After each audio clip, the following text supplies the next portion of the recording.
Alô você, tudo bem? Gente, estamos no mês dos professores. Essa semana comemorou-se no dia 15 o Dia dos Professores, ou o Dia do Professor. E como sempre, nessa data, várias pessoas falam sobre educação. E não houve o principal ator da educação, que é o professor.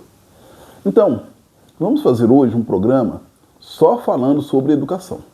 Tudo que vamos falar aqui hoje é destinado a você que é professor. Você que se preocupa com a educação do seu filho ou de seus filhos. Você que se preocupa com a sua própria educação. Então vamos falar sobre isso aqui hoje. Temos o que comemorar? Quer dizer, o Brasil está avançando na educação. Vamos analisar sobre isso? Bom, sou Jurutan Alves, doutorando em Ciências Sociais, com pesquisa na área da ciência política, e vamos falar hoje sobre educação. E você aí, no momento que estiver passando a nossa vinheta, curta, compartilhe, convide pessoas para poder estar conosco. Afinal de contas, o assunto é de extrema importância.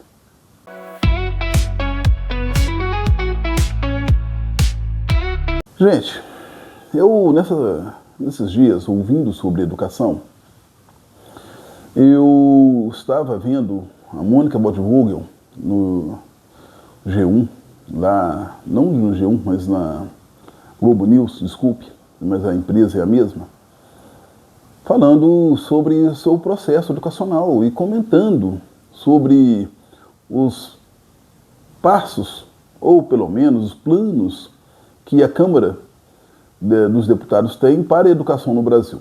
Depois de um período terrível, sem agendas positivas, agendas que pudessem ser importantes para o povo, aproveitando o mês dos professores e a Semana dos Professores, a Câmara dos Deputados solta lá o que vai fazer, quais são os planos para a educação no Brasil.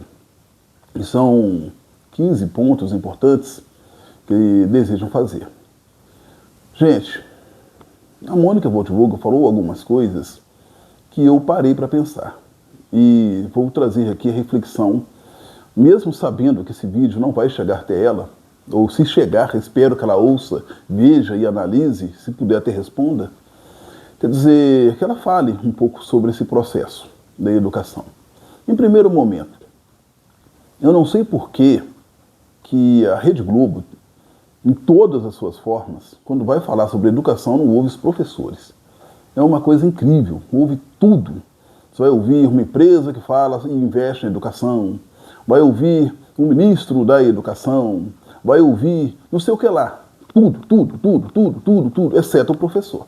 Não faz uma análise da educação na visão daqueles que estão lá, como dizem os professores, no chão de fábrica. Então, a Mônica Bordvogel não foi diferente. Pegou um instituto particular, um instituto que investe na educação, e ele falava em nome da educação o que se tem que fazer para melhorar a educação no Brasil. Mas não houve o profissional da educação.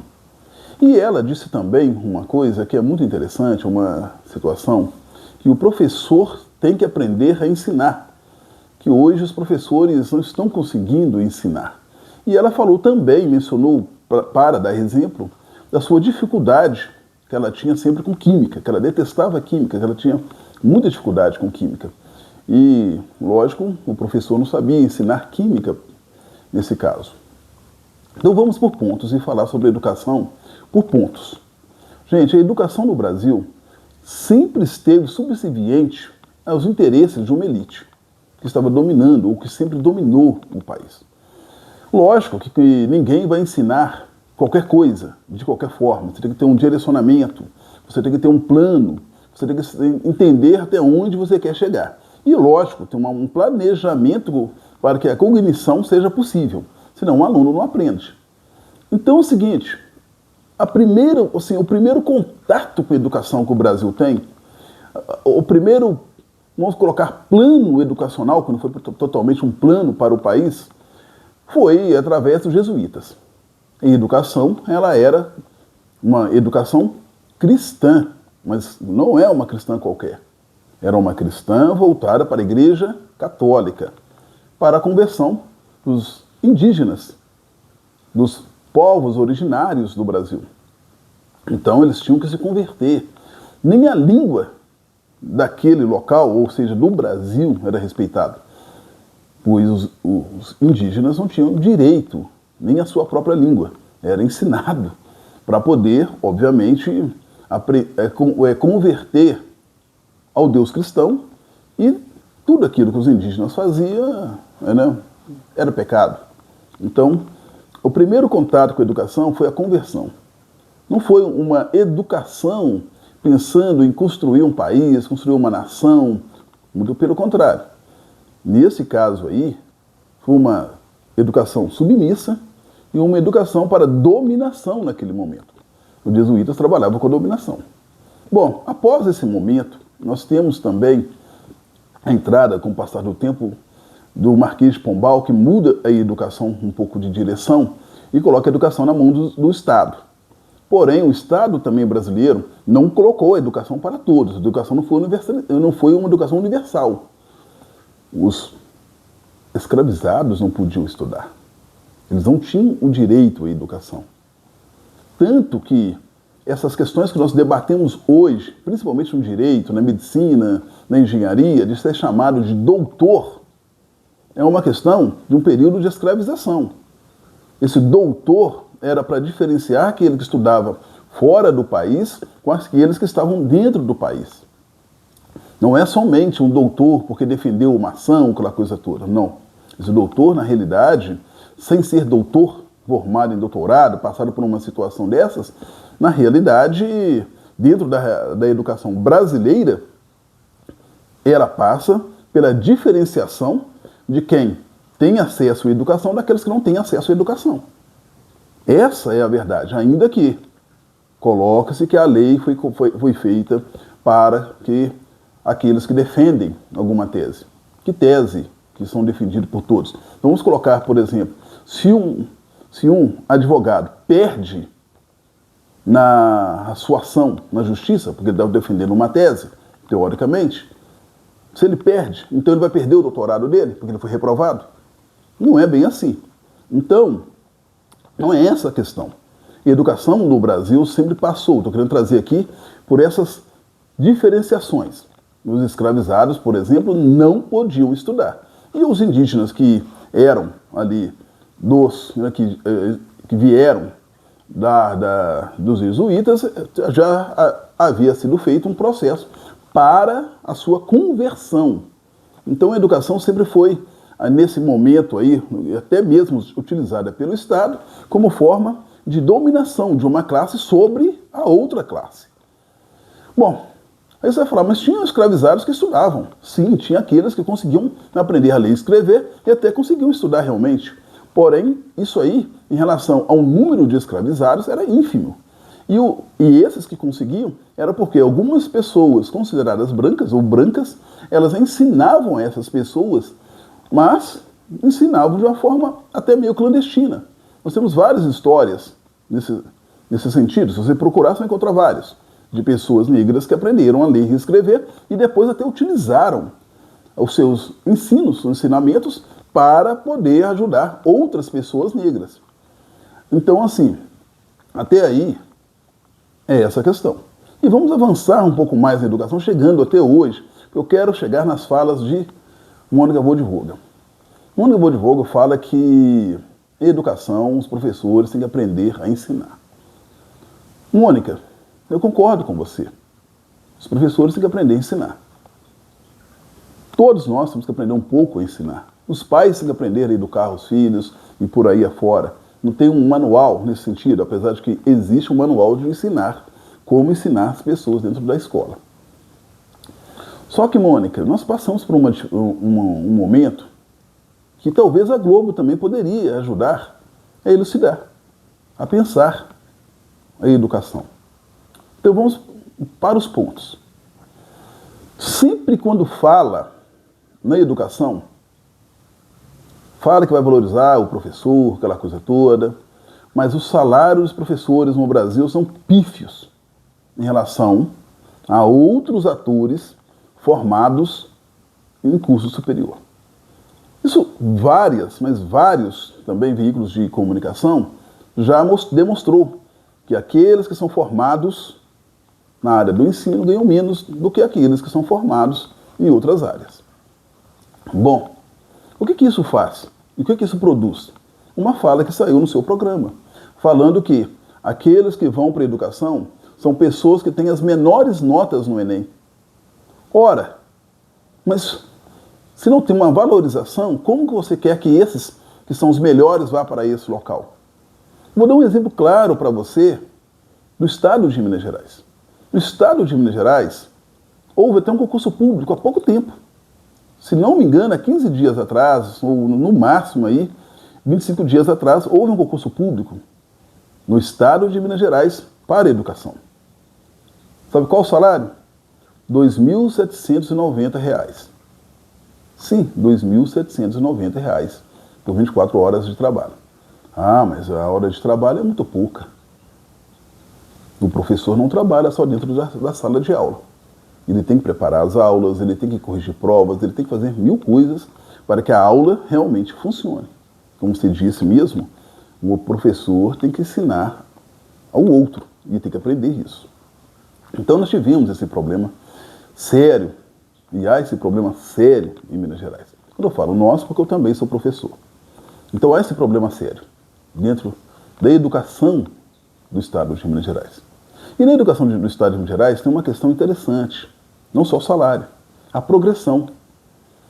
Quem fez o concurso público, supunha que ele já tenha lá o diploma dele de mestre, em qualquer área da educação. Ele só vai receber por esse mestrado depois que ele passar 5 anos recebendo o valor de 2.790, porque a progressão é só depois de 5 anos, aí depois de 5 anos ele vai para a especialização. Aí ele vai para uma especialização. Ele passa 5 anos nessa especialização, depois ele vai para um outro momento, ele passa mais 5 anos. Depois mais 5 anos que ele vai receber pelo mestrado dele. Olha só, mesmo tendo o mestrado, ele vai demorar esse tempo todo para poder receber por ele. Ele tem um título, é utilizado naquele momento, mas não recebe por ele. Então, como você quer que chame os melhores para o estado de Minas Gerais? Estou dando o exemplo do estado de Minas Gerais, mas tem vários outros locais que são a mesma coisa. Estou falando do estado de Minas Gerais porque é um exemplo que estou dando. Então, essa escolha dos melhores fica comprometido se não falar realmente do investimento na educação. Aí no seu programa mesmo foi falado que há muito dinheiro investido na educação, mas esse dinheiro não chega no professor. Quer dizer, não chega nos profissionais. Aí é colocado, vamos investir em trazer ONGs que vão trabalhar com educação, aí são pessoas externas, aí vamos trazer policiais que vão trabalhar dentro da educação porque precisa de segurança, aí vamos trazer tudo. Aí coloca a escola militar, escola não sei o que lá, escola... E vai inventando escolas que são militares, são tudo aquilo, mas não estão preocupadas realmente com o principal. Estão preocupadas, que é a educação. Estão preocupadas com a segurança, estão preocupadas com tudo, mas não com o processo educacional. Aí no programa também, você fala do professor aprender a ensinar. É até triste falar sobre isso. Mas a formação de professores no Brasil atrasou tanto com os últimos governos que passou, ou que passaram, que é até lamentável. É lamentável a situação. A maioria dos professores que estão formando no Brasil atualmente se formam via EAD, não entram dentro de escola. São professores que formam sentados na frente de um computador que ninguém sabe nem como é feito. Tem escolas cobrando aí, superiores em educação, que cobram valores ínfimos para graduação na área da educação. Eu já recebi, Mônica, publicidade de instituições superiores que cobram R$ 60 por mês. para que a pessoa forme na educação. Eu pergunto para você, que profissional é esse que vai sair desse local? Isso vocês não discutem, mas que profissional é esse que vai sair desse local? Aí sim, para esse profissional justifica talvez esse salário que eu acabei de falar para você. Então, assim, que profissional é esse que vai sair? A Globo News não discute isso, não debate isso. Então, para as ONGs, para os profissionais que investem, as empresas, óbvio que essa educação EAD é a melhor. Você pega milhões de pessoas, milhares de pessoas desejando formar, forma de qualquer jeito e pronto. Mas vamos para um outro ponto. Várias especializações são feitas também da mesma forma. Também da mesma forma. A pessoa faz tudo EAD ali. Mas na hora de colocar na prática, é lá dentro da sala de aula, com alunos. Então há aí uma separação muito grande. Não há, dentro desse modelo de ensino, que é pensado somente no lucro, não há uma preocupação em formar o profissional. Há uma preocupação em conquistar valores financeiros. Então, como que você vai melhorar a educação? Isso eu estou falando do profissional, até então. Estou falando da valorização. Formação do Estado, oferecer alguma coisa melhor. Eu acho os planos que são colocados, muito bons. No Brasil agora foi colocado para os meninos estarem, os alunos, né, estarem lendo e escrevendo já no 2º ano. Eu bato palmas para isso, é maravilhoso. E tem que conseguir, tem que colocar uma meta. Mas quais profissionais que vão fazer isso? Ah, aí vem o plano. Vamos oferecer valores para aqueles alunos que conseguirem uma determinada nota no Enem e que desejarem fazer disciplinas lá na área da licenciatura. Maravilhoso. Um incentivo. Mas e depois que ele formar, ele vai passar fome? Depois que ele formar, ele vai fazer o que está acontecendo hoje no serviço público? Porque no serviço público hoje, também da educação, porque ele está dentro da área do serviço público, para aqueles que são, né, do serviço público, na hora que vai formar, por exemplo, na hora que vai aposentar, desculpe, o valor que ele vai receber de aposentadoria, se não chegar no teto, vai ser aquele que vai receber mesmo, do seu salário. Só que não há um vínculo entre o salário do aposentado e o salário de quem está na ativa. Isso foi extinto em vários estados. Então o que acontece? Esses profissionais vão aposentar, vai aumentar o salário de quem estiver na ativa, não vai aumentar o salário de quem estiver aposentado. Os profissionais que forem da área de educação vão passar fome. Se eles não tiverem outra fonte de renda, eles vão passar dificuldade. Ah, mas o professor ensinou, é a profissão mais nobre. Professor não é para ser profissão somente nobre, não é para ter dó do professor, não é para ter compaixão do professor, nada disso. É para oferecer, o Estado tem que oferecer para o professor condições de trabalho dignas. É isso que ele quer, e pronto. Ser tratado como profissional, com salários dignos, com progressões dignas, com respeito, como outras profissões têm, e por aí afora, só isso. Ah, mas tem que amar. Ninguém está pedindo amor, porque de amor você não vai viver. Então, assim, essa é uma questão e é um debate que tem que ser profundo dentro do país. Temos um piso salarial para o país. Alguns estados respeitam esse piso salarial, outros não respeitam, porque ficou tão confuso esse piso salarial e até hoje não há um debate sobre ele para poder colocar, pelo menos, todos os estados têm que colocar um piso dessa forma e ser seguido dessa forma. No estado de Minas Gerais, só para terminar, foi feito um programa que eu considero maravilhoso, que também, de certa forma, está sendo copiado, não com a mesma proporção, no governo federal. Isso é ótimo, de ter formação continuada para os professores. No Estado é chamado de trilhas de futuro para professores. E esses professores podem escolher fazer uma especialização, fazer um mestrado, um doutorado nas suas áreas de formação e obviamente, ter esses diplomas. Mas volta naquilo que eu falei no início. Você vai formar e depois? Você vai ganhar o quê? A maioria das pessoas que entram nesse programa do governo estadual, sabe o que eles pensam?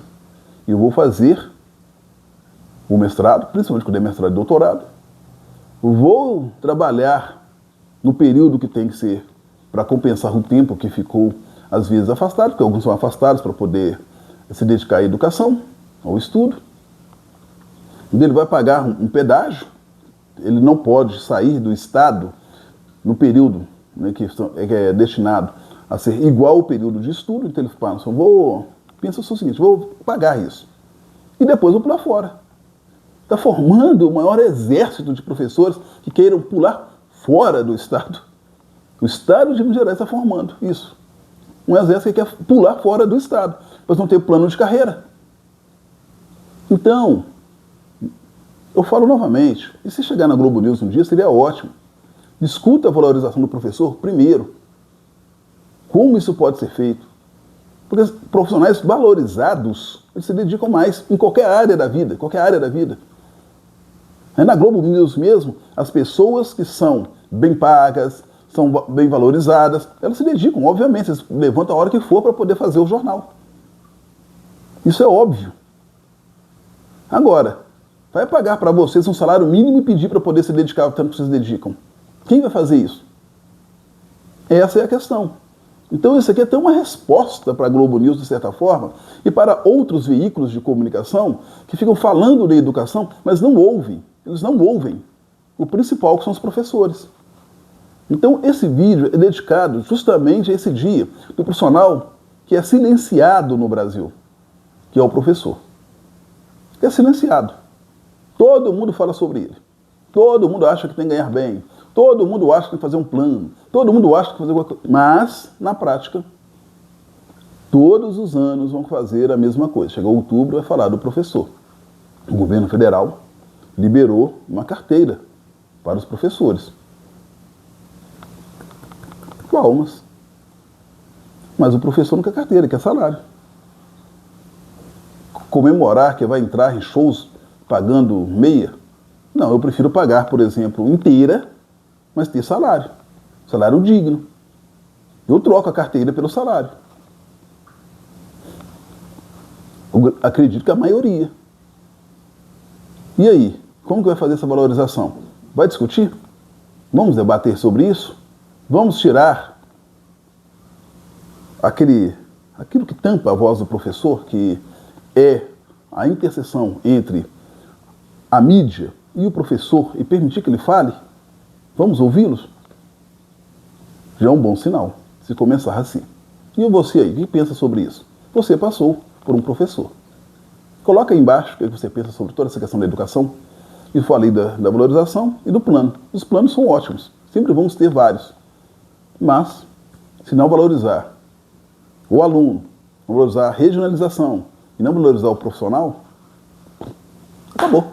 Só IDEB. Essa IDEB vai passar todo mundo aí da forma que está passando. Um monte de analfabetos funcionais. Não adianta. Do jeito que está fazendo, é como se fosse uma indústria. E não tem como. A educação não é uma indústria. Não é. Não é. Bom, coloca aí o que você pensa. E semana que vem nos encontramos. E para aqueles que são professores, não feliz dia dos professores, mês dos professores. Feliz educação para vocês.